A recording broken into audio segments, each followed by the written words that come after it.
샬롬, 류 선생의 구속사 천국열차 유도수 목사님의 신구약 성경 파노라마를 낭독하는 시간입니다.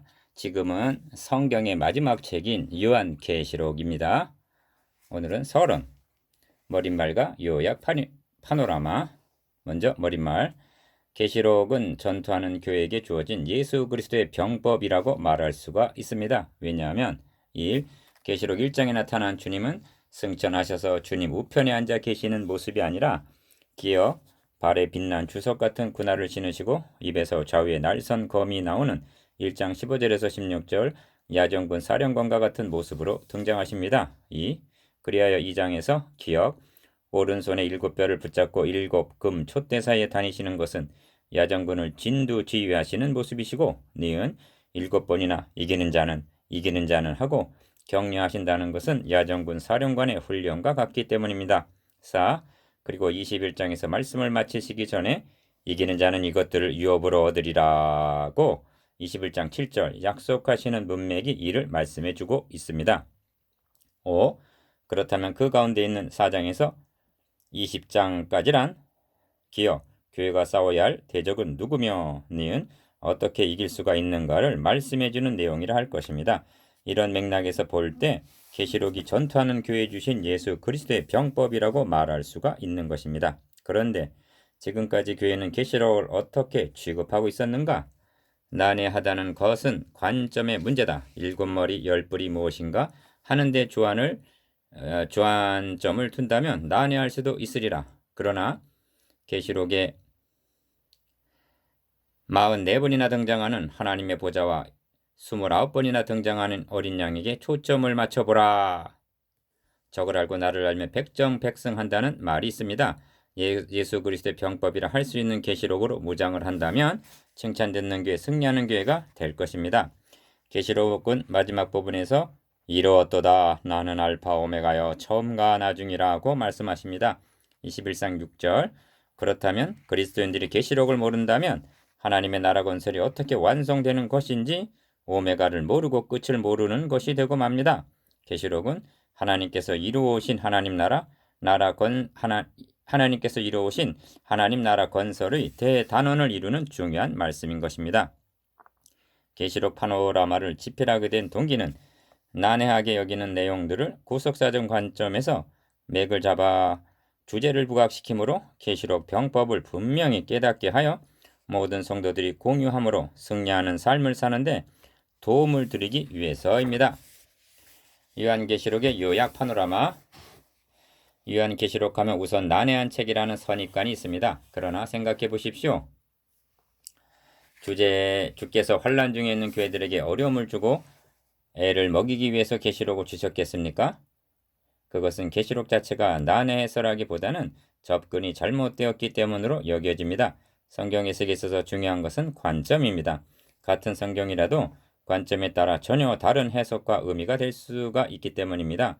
그런 뜻에서 계시록만큼 구속사, 성경신학의 관점에서 바라보아야만 바르게 파악할 수 있는 책도 달리는 없다 하겠습니다. 계시록에는 많은 상징들과 예언들과 묵시들이 있습니다. 이들 가운데 어떤 부분은 난해한 것이 사실입니다. 그러나 이런 부분적인 문제들은 결정적으로 어려움을 주는 것은 아닙니다. 왜냐하면 계시록을 통해서 교회를 위로하고 격려하시고자 하는 중심적인 주제에는 별 영향을 주지 않기 때문입니다. 계시록은 예수 그리스도의 계시라 1장 1절 이렇게 시작이 됩니다. 이는 주님께서 계시하여 주신 것이라는 뜻이 있습니다만 이것이 전부라면 하나님의 계시라 하는 것이 더 바른 표현이라 하겠습니다. 왜냐하면 이는 하나님이 그에게 주사하고 1절 중반절 계시의 주체가 하나님이심을 말씀하고 있기 때문입니다. 그러므로 예수 그리스도의 계시라는 말씀 속에는 보다 더 계시록의 중심 주제가 예수 그리스도를 증거하고 있는 계시라는 의미가 함유되어 있는 것입니다. 그래서 예수의 계시라 하지 않고 예수 그리스도의 계시라 말씀하고 있는 것입니다.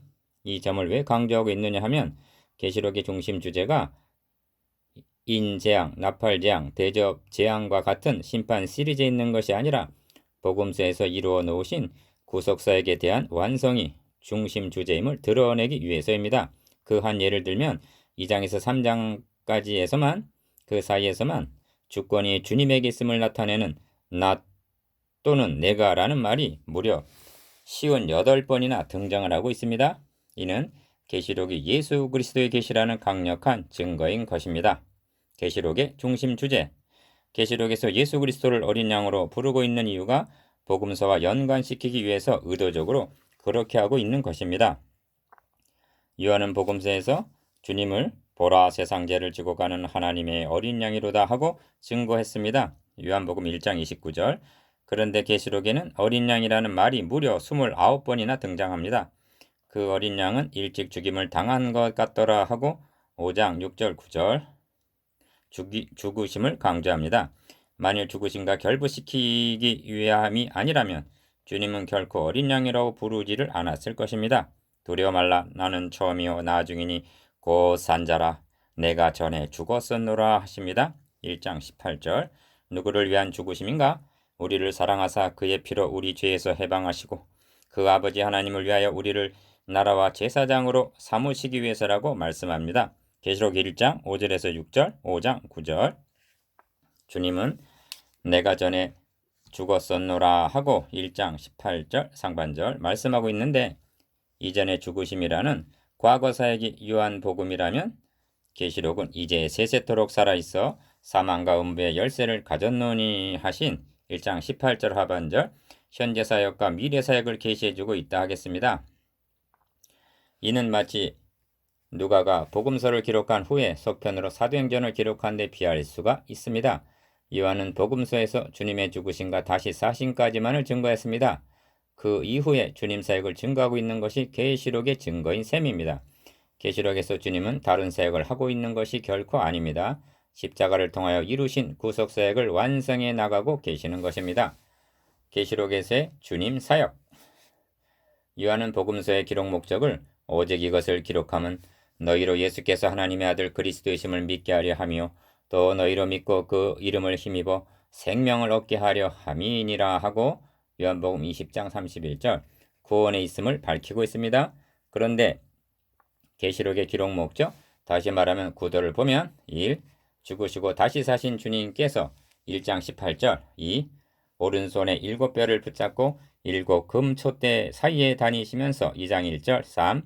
교회를 향하여 7번이나 이기는 자에게는 하고 2장 7절 11절 17절 25절 3장 5절 12절 21절 격려하시는 것으로 시작해서는 4. 계시록 마지막에 가서 이기는 자는 이것들을 유업으로 얻으리라 하시는 21장 7절 구도인 것입니다. 그렇다면 계시록의 가운데 부분은 누구하고 싸워서 어떻게 이길 것인가를 계시하시는 내용인 셈입니다. 그러므로 중간에 나오는 12장 11절에서는 또 여러 형제가 어린 양의 피와 자기 증거하는 말을 인하여 저를 이기었으니 그들은 죽기까지 자기 생명을 아끼지 아니하였도다 하고 승리하는 장면을 보여주고 있는 것입니다. 그러므로 계시록을 관찰해보면 예수의 증거가 1장 2절, 1장 9절, 6장 9절, 11장 7절, 12장 11절, 17절, 19장 10절, 20장 4절 예수의 증거가 중심 주제 중 하나임을 보게 됩니다. 계시록의 1차 독자들인 초대교회가 순교와 박해를 당한 이유도 예수 그리스도의 증거 때문이요. 6장 9절 2. 요한이 반모섬에 유배를 당한 까닭도 예수의 증거를 인하여요. 1장 9절 3. 11장에서는 두 증인이 증거하다가 죽임을 당하는 장면이 나오고 11장 7절 4. 계시록에 등장하는 형제들도 어린 양의 피와 자기의 증거하는 말을 인하여 12장 11절 죽음을 무릅쓰고 이기고 있으며 5. 20장에서는 예수의 증거와 하나님의 말씀을 인하여 목배임을 받은 자들이 20장 4절 오왕 노릇하고 있는 것을 보게 됩니다. 예수 그리스도를 증거하는 싸움. 2000년 전에 기록된 계시록이 현대교회는 어떤 의미가 있는가? 여기에 중요한 요점이 있는데 그것은 주 하나님의 자기 계시를 통해서 나타나고 있습니다. 하나님은 자신을 이제도 있고 전에도 있었고 장차 올 자요 하십니다. 18절 하반절 이제도 계시고 전에도 계시고 장차 오시리라고 증언하고 있습니다. 1장 4절 이렇게 말씀하신 의도가 어디에 있을까요? 이렇게 말씀하시면 계시록을 주신 주 하나님은 이제도 우리와 함께 계시고 전에 있던 성도들과도 함께 계셨으며 장차 있을 성도들과도 함께 계시는 하나님이심을 깨닫기를 원하시기 때문입니다. 그렇다면 계시록의 내용들이 과거에도 있었고 현재에도 진행 중이며 미래의 대단원을 이루게 될 내용임을 깨닫게 되는 것입니다. 여기에 계시록이 오늘의 교회에게 적용되는 접촉점이 있는 것입니다. 이 점을 왜 강조하느냐 하면 계시록을 재림 직전의 짧은 기간에 되어질 일로 보는 관점 때문입니다. 이를 뒷받침하기 위해서 계시록을 분류할 때 너의 본 것과 이제 있는 일과 장차 될 일을 기록하라 하신 1장 19절에 근거하여 1장은 과거 본 것, 2장에서 3장까지는 현재 이제 있는 일, 4장에서 22장까지는 미래 장차 될 일로 구분합니다. 그런데 보십시오. 요한이 본 것이란 과거의 일이 아니고 너의 본 것은 내 오른손에 있는 7별의 비밀과 7금 촛대라 하신 20절, 7금 촛대 사이에 다니시는 주님의 현재 사역인 것입니다. 주님은 세상 끝날까지 오른손에 7별을 붙잡으시고 7금 촛대 사이에 다니실 것입니다. 그러므로 4장에서 22장까지의 내용도 종말의 어느 짧은 기간에 되어질 일이 아니라 주님의 초림으로부터 시작하여 재림하심으로 완성될 그날까지 교회들이 선한 싸움을 싸워야 할 내용들인 것입니다. 이제도 있고 전에도 있고 장차 있을 이를 무시한다면 계시록의 1차 독자들인 초대교회 성도들은 물론 그 이후로 2000년 어간을 살아온 성도들에게는 계시록이 무관한 말씀이 되고 맙니다. 그렇지가 않습니다. 12장에 등장하는 이에 뱀, 곧 마귀라고도 하고 사탄이라고도 하는 온 천하를 꿰는 그런 자란 12장 9절 전에도 있었으며 이제도 맹활력을 하고 있으며 장차도 발악을 하다가 불못에 던짐을 받게 될 존재인 것입니다. 말씀하신 순서를 주목해 보십시오. 전에도 있었고 이제도 있고 라고 말씀하시는 것이 아니라 이제도 있고 전에도 있었고 장차 올 자 하고 1장 8절 4절 이제를 우선적으로 말씀하십니다. 왜냐하면 성도들의 시간은 오늘이라 일컫는 동안에 매일 피차 권면하여 히브리서 3장 13절 라고 하신 대로 언제나 오늘이기 때문입니다. 그러므로 계시록을 단편적으로 볼 것이 아니라 창세기에서부터 계시록까지 뻗쳐있는 구속사라는 통일성과 점진성의 맥락에서 해석해야만 혼란에 빠지지 않게 되는 것입니다. 이 점을 인식한다는 것은 계시록을 이해하는 데 중요한 요점이 됩니다. 만일 그렇게 보지 않는다면 우리들에게 계시록은 공허한 것이 되고 맙니다. 또 하나 주목해야 할 점은 보좌입니다. 44분이나 등장합니다. 하나님의 보좌와 일찍 죽음을 당하신 어린 양, 계시록의 중심축이 여기에 있는 것입니다. 이는 메시아 예언의 선지자로 불리는 이사야서의 중심 주제이기도 합니다. 이사야서의 중심장은 6장과 53장입니다. 오시아 왕이 죽던 해 이사야 선지자는 주께서 높이 들린 보좌에 앉으신 이를 보았습니다. 이사야 6장 1절 이는 지상의 왕위는 갈리워도 세상 나라를 통치하시는 하늘 보호자는 영원하심을 계시하는 환상이었던 것입니다. 또한 53장에서 도수장으로 끌려가는 어린 양과 털 깎는 자 앞에 잠잠한 양같이 세상 죄를 지고 가는 어린 양을 보았습니다. 보호자에 앉으신 하나님께서 어린 양의 대속적인 죽음을 통해서 구원 사역을 이루실 것을 계시하신 것입니다. 이는 이사야서뿐만이 아니라 성경 전체의 중심적인 주제입니다. 그런데 계시록에서 이 주제가 함께 만나고 있음을 대한다는 것은 감격스러운 일입니다. 왜냐하면 성경의 통일성과 일관성과 점진성을 통해서 묵묵히 구속사역을 이루어 나가시는 하나님의 주권과 신실하심을 깨닫게 되기 때문입니다. 그리하여 보좌에 앉으신 이와 어린 양에게 찬송과 존귀와 영광과 능력을 세세토록 돌릴지어다 합니다. 5장 13절, 7장 10절에서는 구원하심이 보좌에 앉으신 우리 하나님과 어린 양에게 있도다 합니다. 마지막 22장에서는 다시 저주가 없으며 하나님과 어린 양의 보좌가 그 가운데 있으리니 그의 종들이 그를 섬기며 하고 22장 3절 구원 사역이 완성됨을 말씀합니다. 하나님의 나라 건설 하나님께서 성경 전체를 통하여 일관되게 추구해 오신 목표가 있는데 그것은 하나님의 장막이 사람들과 함께 있음에 하나님이 저희와 함께 거하시리니 하신 21장 3절 함께 거하심 즉 하나님의 나라 건설입니다. 그런데 21장에 이르러 하나님의 장막이 사람들과 함께 있음에 하나님이 저희와 함께 거하시리니 하고 21장 3절 함께 거하심을 함께 거하심이 이루어지고 있는 것입니다.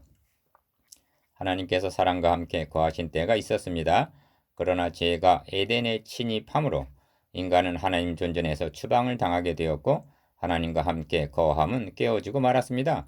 구원사역, 즉 하나님의 나라 건설이란 함께 거하심을 회복하는 역사인 것입니다. 하나님은 바로의 노예였던 야곱의 자손들을 유월절 양의 피로 구속하여 내신 후에 내가 그들 중에 거할 성소를 지으라고 명하십니다. 출애굽기 25장 8절.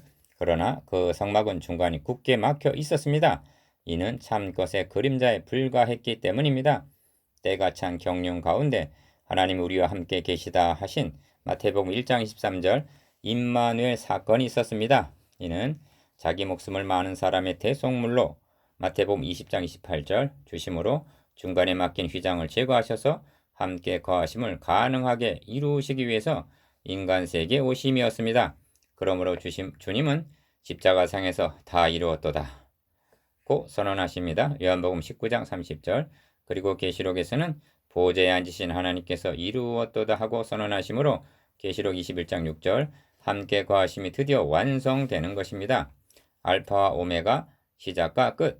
그러므로 계시록에는 열쇠와 같은 말씀이 3번 등장합니다. 그것은 나는 알파 오메가여 처음과 나중이요 시작과 끝이라는 말씀입니다. 1. 22장 13절에서는 이 말씀이 보라 내가 속히 오리니 하는 약속과 결부되어 하신 말씀입니다. 부활 승천하신 주님께서 만일 다시 오심이 없다면 주님은 알파는 되시나 오메가는 되지 못하는 것이요 처음은 되시나 나중은 되지 못하는 것이요 시작은 되시나 끝은 되지 못하는 것이 되고 말 것입니다. 그러므로 주님은 자기 계시를 통해서 반드시 다시 오실 것을 확신시켜 주셨던 것입니다.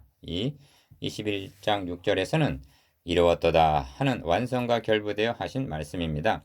만일 시작만 하시고 이루심이 없다면 하나님은 알파는 되시나 오메가는 되지 못하는 하나님이 되고 말게 될 것입니다. 아닙니다.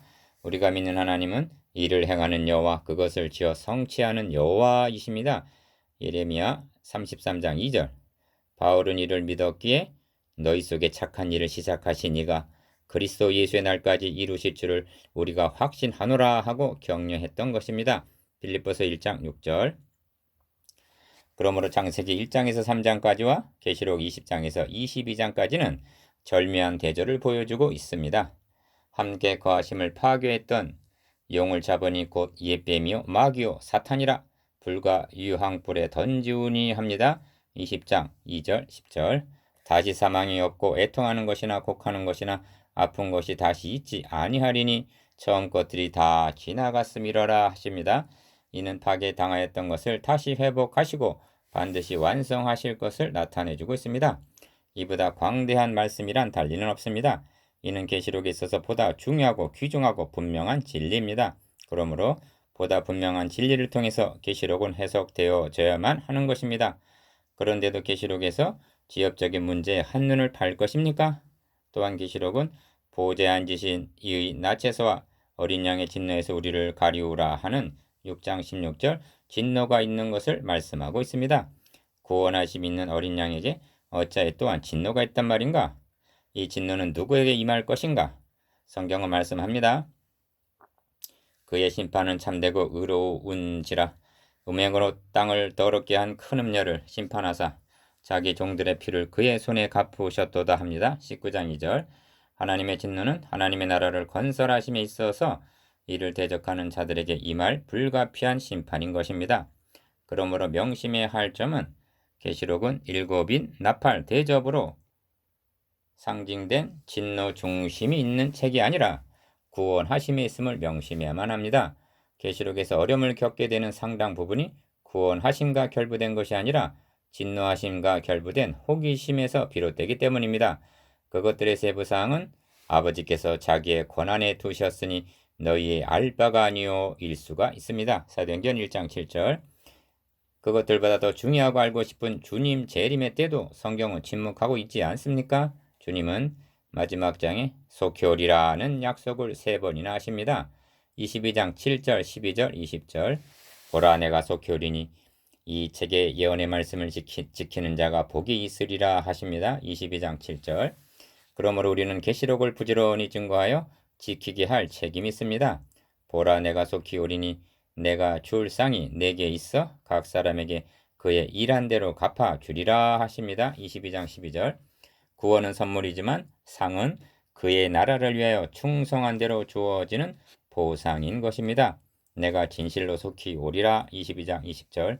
이것이 계시록에 있어서 주님의 마지막 말씀입니다. 우리도 아멘 주 예수의 오시옵소서 하고 화답하게 됩니다. 구속사의 관점에서 본 요한계시록은 여기에 초점을 맞추어 상고하게 될 것입니다. 그렇게 하노라면 계시록에서도 예수 그리스도를 만나게 되고 그가 오른손을 내게 얹고 가라 하사되 두려워 말라 나는 처음이요 나중이니 곧 산사라 내가 전에 죽었었노라 볼지어다 이제 세세토록 살아있어. 1장 18절. 즉 세상 끝날까지 너희와 항상 함께 있으리라 하는 위로와 격려와 축복을 공유하게 될 것입니다.